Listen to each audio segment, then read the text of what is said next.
It is Saturday.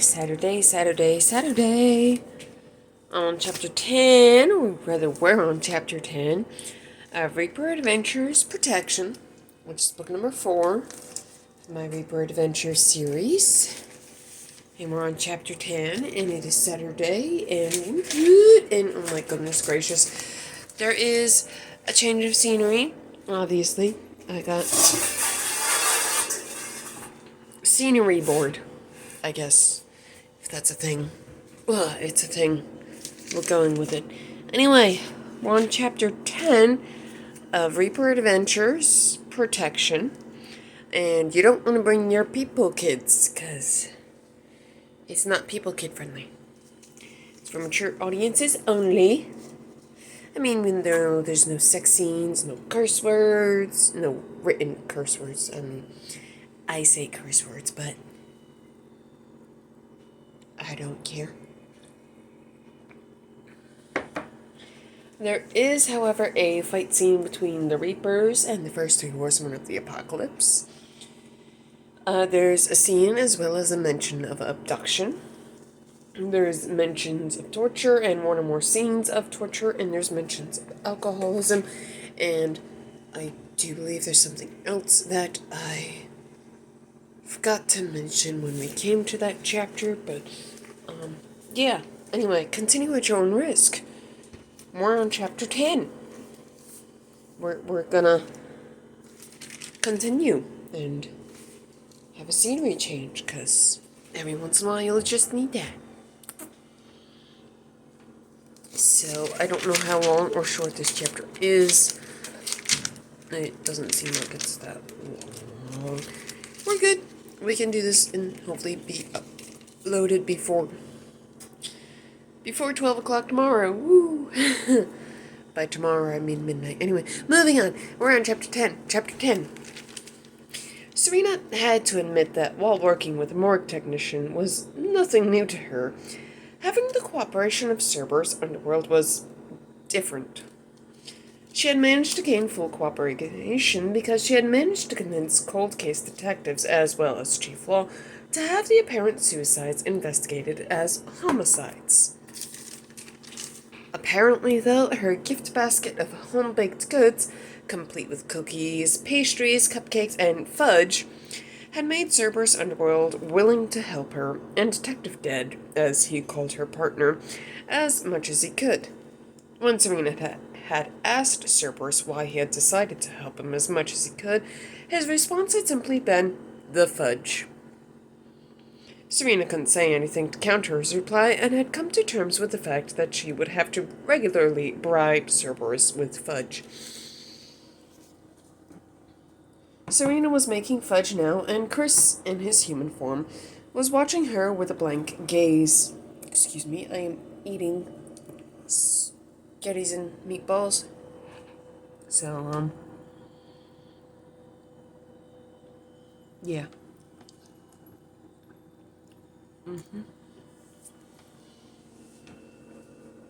Need to eat too.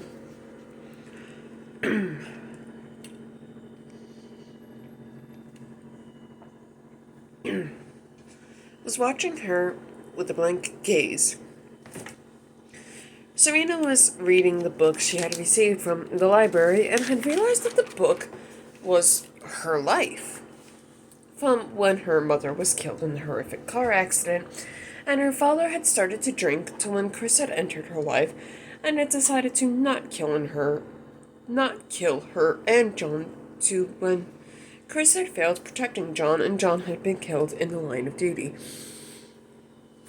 That is detail I have added to the typed version of book number 1. These are just the rough drafts, so yay. Serena blinked after reading that discovery and looked at Chris. Chris had turned his attention elsewhere by this time and was staring at the door. "Chris?" Serena softly called. Chris looked at Serena with a blank gaze. Serena walked up to him and hugged him. She tends to do a lot of impulse hugging, doesn't she? She felt him tense slightly and knew that she had caught him by surprise. "Thank you," Serena said when she released him. For what? Chris questioned with confusion. For doing its best to try and protect John. I'm sorry, my words are very muddled lately. Anyway, for doing your best to try and protect John, Serena replied. Chris blinked and studied Serena. I never told you that, Chris stated after a while. It's weird, this book from that place, Serena explained. I wouldn't know. I can't read it, Chris commented with a dismissive shrug. Have you tried? Serena asked. Guilty as charged, Chris replied. Serena blinked with confusion and wondered why she was able to read her story and Chris wasn't able to. She didn't have to call in her second favor to the demon. Oh, god damn it, what the fuck? Sorry. She didn't want to call in her second favor to the demon, but she wanted to know. She decided to try and figure it out on her own before calling in her second favor to the demon. You're beeping, Chris informed her. Serena blinked and then realized that the fudge was done. She gave some odd sound and darted to the oven and took the fudge out of the oven, breathing a sigh of relief when she saw that it was still edible. She put the fudge in the refrigerator to cool and decided that she was done reading her book for the day. Serena gave a quick frown as she contemplated what to do next. It was a day off for her, even though she was no longer on suspension, and she wasn't quite sure what to do. She had woken up, contemplating her everyday morning routine, made fudge for bribing Cerberus, and read.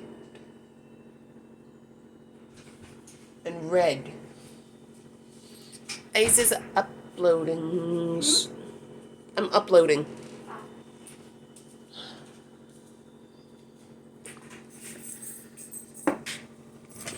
And read what she could handle for the day.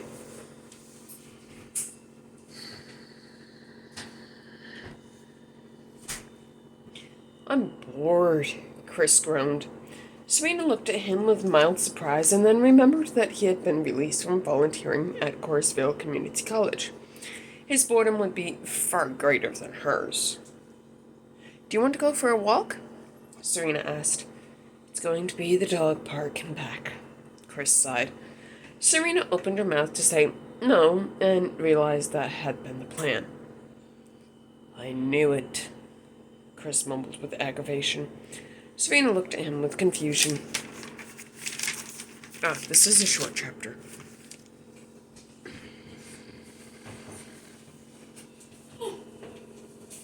Hey. I'm uploading a chapter. I know, Emma told us. Yes. She's like, shh, be quiet. She's uploading a chapter. Okay, well, I don't... That's what makes them interesting, too. Okay, well, I'm not gonna... Pookie, I'm home. Pookie's downstairs in the basement right now.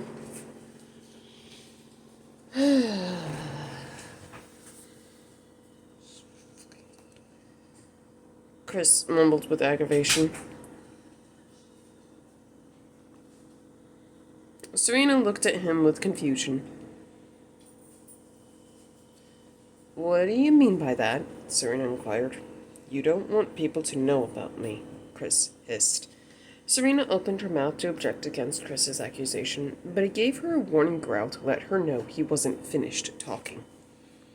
Serena closed her mouth to let Chris finish speaking and braced for the impact of the words that would be spoken.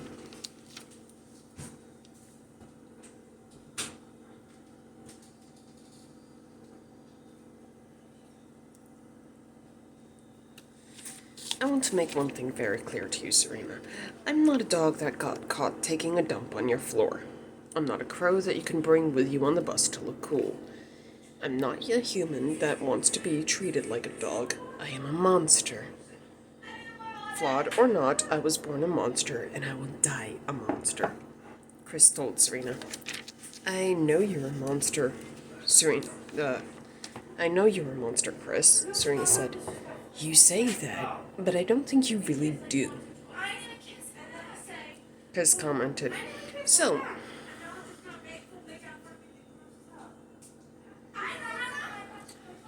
really?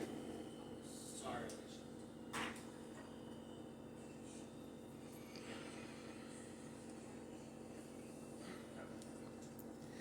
So, if you let me explain, Chris hissed.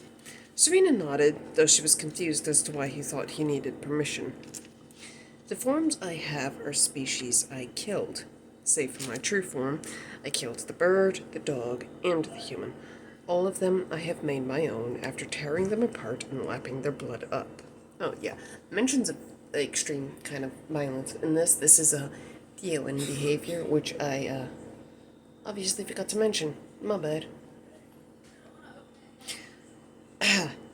Continuing. The human was the most enjoyable. I watched the life fade from his eyes as he drowned in the blood drank from his shredded throat. So to make myself even more clear, if you continue to treat me like a dog that took a dump on your floor, I will kill you and devour the essence of your soul as well. Chris told Serena with a sadistically pleased smile. Serena was silent, feeling fear squeeze her heart when realization that she had been treating him like a dog that had taken a dump on the floor dawned on her. She remembered the fight he had with the other Dioans to protect her from being killed.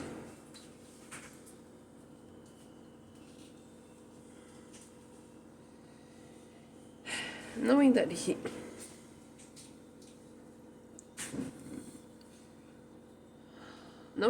had killed the way he had, and witnessing firsthand how easily he had ripped the heads from the other Dealans, made a shudder run down her spine. All this time, I have protected your lowly, one-souled self, and been treated as unworthy to you, save for an occasional "thank you, Chris," Chris continued.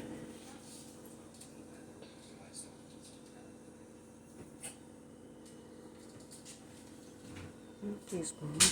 I have let it slide so many times because you don't understand the nature of monsters, but even monsters who aren't flawed like me have limits to what they'll tolerate, Chris said. He fell silent, finished saying what he wanted to say. Serena wasn't sure what to say. She wasn't sure if he would accept an apology, but she knew that not apologizing was liable to get her killed.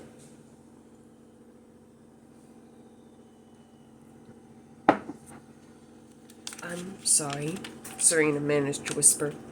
Chris raised an eyebrow with patience drawn far too thin. I never meant to treat you the way I have been. You've been nothing but helpful, even if you don't like it, and I took complete advantage. If it ever happens again, please let me know instead of killing me, Serena requested. I'll do my best to make sure I don't do it again, Serena continued. It's not going to be overnight, unfortunately, Serena told Chris, feeling guilt that those words were true. She hated herself for it. Chris was silent as he studied her. Well, I guess I can be a little more patient since you say you're going to try, Chris mumbled. He hadn't really wanted to kill Serena, but he had been... Sorry, I just have a tendency to be quiet when people enter a room.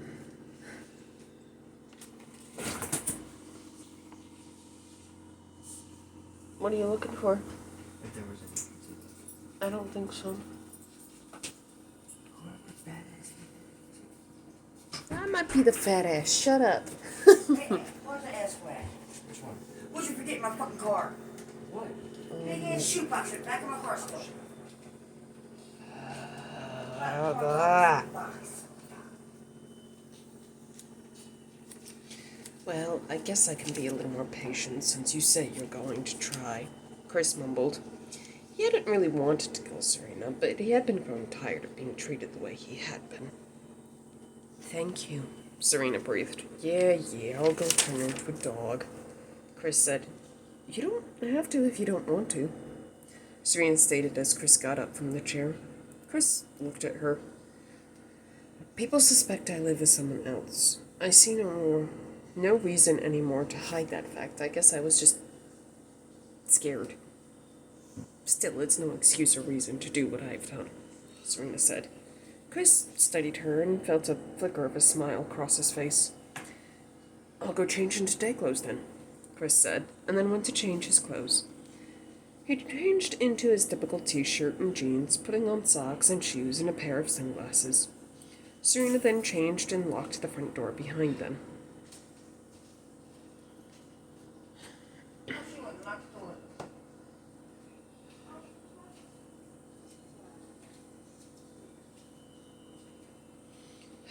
Chris held the gate open for Serena. Serena and Chris walked through Jeromeson, and Serena realized that DONs were social. Apparently, even though they traveled in small packs, they had the pack mentality, which meant socialization. Since Chris's pack and his species were finding a way in the human realm on occasion to try and kill him, Chris needed a new pack. Oh, good. It looks weird, because the Y runs in the top of the P, and the top of the P is not connected to the line that... Anyway, moving on. I was going to say back, but it's pack, so continuing. Serena realized that Chris more than likely considered her a pack member. That was probably why he had warned her of her actions instead of killing her. Serena was correct in her assumption about her being a pack member and that Chris was searching for new members. She noticed that when she was conversing with someone that Chris was assessing them to decide if they should be a pack member or not. Serena knew a pack meant protection. Payne was part of a pack in an odd way. He was protected and obviously being taught to be able to defend himself. The question was Payne really protected? And was she protected as well? After all, they were both members of a pack that wasn't entirely human in nature. Oh yeah, this is the last paragraph, so we almost done. So, continuing. Serena dismissed that thought, but knew that the protection of Payne's pack, as well as her pack, would only last if they proved to be more beneficial than troublesome. She knew at that moment how important it was to find Payne. And that is the end of chapter 10. So next Saturday we're going on to chapter 11. And yep, so that was the end of chapter 10. Next week is chapter 11. And that is that. And woot woot, but we have some accounts if any of you are all interested. I have a Wattpad account, which is at Tempesta771. I have a TikTok account, which is at AirdronCraven2, no uppercases or space. I have an Instagram under the name Tempesta Braveheart, no uppercases or space. I have a Facebook, which is under AirdronCraven, and yeah, if you're really creepy, I'm gonna block you, so yeah. Moving on. My Snapchat is also under the name AirdronCraven, but my Snapchat has no uppercases or space. And we're all watching my YouTube, which is under the name Tempesta Braveheart. So,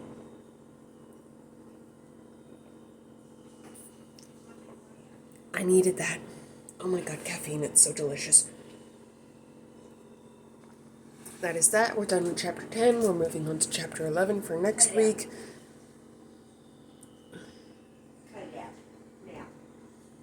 We have the accounts. So, we also have the warning and the very belated warning, so my bad on that. But anyway, peace out, Girl Scouts, and enjoy the mental hilarity.